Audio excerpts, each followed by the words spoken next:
Picture this. A client walks into your office, drops a shoebox full of crumpled receipts on your desk, and looks at you. What are they looking for? They want the absolute best financial result possible. So, do you know the secret to maximizing their tax refund entirely legally? As a tax professional, your core goal is delivering exactly that, making sure they don't hand over a single penny more to the IRS than they are legally required to. Welcome back to The Explainer. Today, we are opening up the Pro Playbook to really master the art of maximizing tax returns. We're going to dive deep into the two most powerful tools in your entire arsenal, deductions and credits. By the time we wrap this up, you'll have a rock-solid grasp on exactly how to legally minimize a client's liability and ultimately maximize that refund. Let's take a quick look at our roadmap for today. First, the Tax Pro's goal. Second, deductions explained. Third, the magic of credits. Fourth, the power of the EITC. And finally, number 5, avoiding rookie mistakes. Let's just jump right in. Section 1. The Tax Pro's goal. Getting the best legal result. Basically, your prime directive here is client advocacy, staying strictly within the bounds of the law. Moving right along to Section 2, Deductions Explained, Lowering Taxable Income. This is essentially the very first tool we pull out to legally bring down a client's tax bill. So what exactly is a deduction anyway? Simply put, a deduction just reduces the actual amount of income the IRS is allowed to tax. Think of it this way. Say a client earned $50,000 this year. Without any deductions, the IRS gets to tax that entire $50,000. But a deduction shrinks that taxable number down, literally shielding a portion of their hard-earned money from taxes completely. This concept right here is the foundation for everything else we're going to do. Now, when we talk about deductions, your clients basically have two paths, and it's your job to pick the one that benefits them the most. Path number 1 is the standard deduction. This is just a flat, specific dollar amount the IRS hands taxpayers to reduce their taxable income. No questions asked. The exact amount depends on their filing status, but honestly, for the vast majority of Americans, taking this standard deduction is hands down the best choice. On the other side, we have itemized deductions, which go on a Schedule A. You're only going to itemize if a client has, say, massive out-of-pocket medical bills, a ton of mortgage interest, or huge charitable donations. And even then, you only use this path if all those expenses add up to more than what they get from the standard deduction.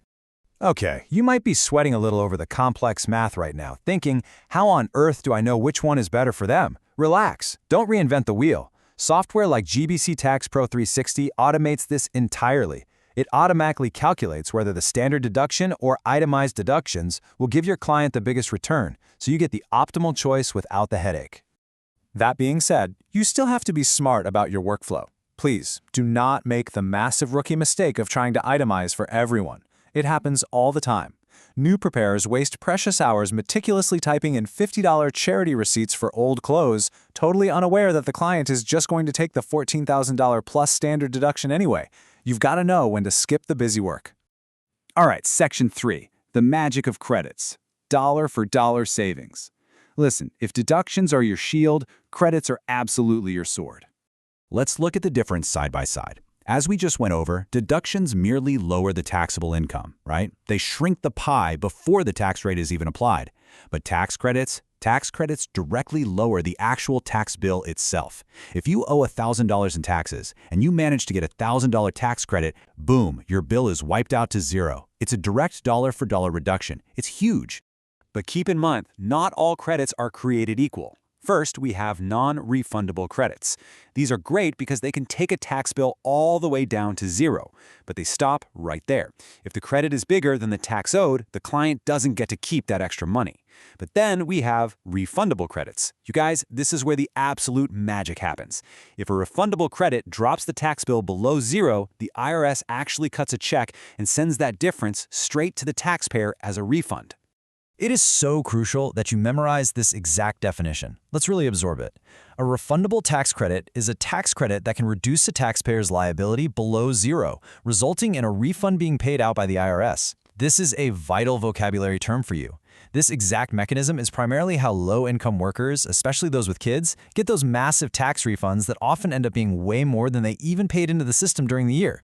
Let's actually see how this stacks up in a real-world scenario.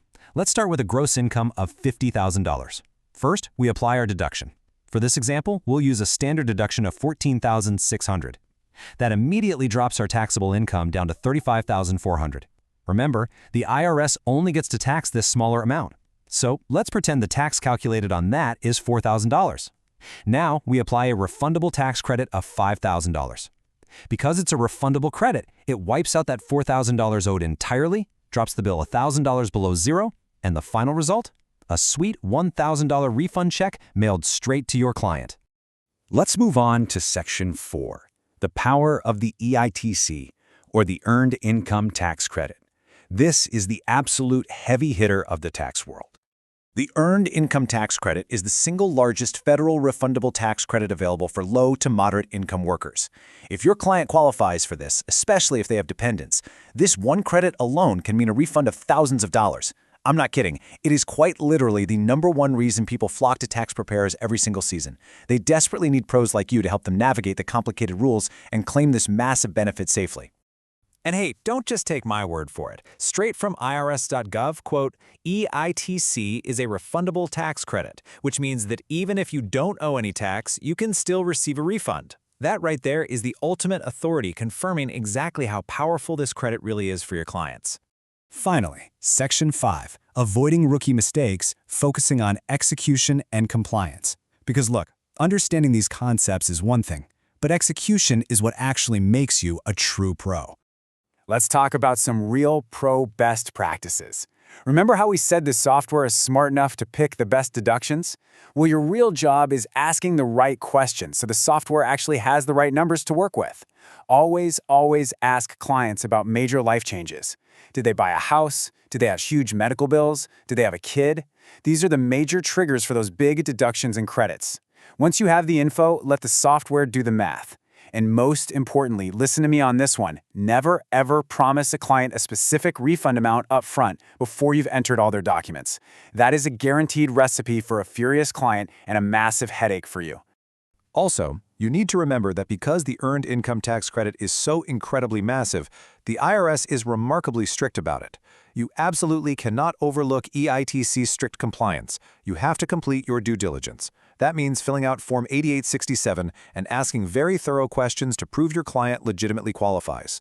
Do not mess up the dependent rules. Just because a child happens to live with a client does not automatically mean that client gets to claim those big refundable child tax credits. You have got to know the strict relationship and residency rules inside and out, or you risk getting yourself and your client audited. So I actually have a quick mission for you right now to put all this into practice. Open up a new browser tab and search for the IRS EITC Assistant. It's a completely free tool, straight from the IRS. I want you to run a mock scenario through it. See for yourself exactly how changing a person's income and their number of dependents wildly affects that final credit amount. Honestly, it's the best way to see the magic happen firsthand. Okay, before we wrap up this explainer, let's do a really quick knowledge check. I want to see if you caught the core concept from today's lesson. Think back to that math chart we did earlier. What happens if a refundable credit reduces a taxpayer's tax liability below zero? Take a second to think about it. You got it? The answer is, the taxpayer receives the difference as a refund payment from the IRS. That is exactly the dollar-for-dollar magic that you get to deliver to your clients. You now understand the mechanics of legally maximizing a return, using deductions to lower the taxable pie, and using refundable credits to wipe out the bill and put actual cash into their pockets. In our next explainer, we're going to pivot over to the business side of things and talk about delivering a wow client experience. But until then, I want to leave you with this. If you aren't digging deep enough to uncover every single legal credit your client deserves, who will?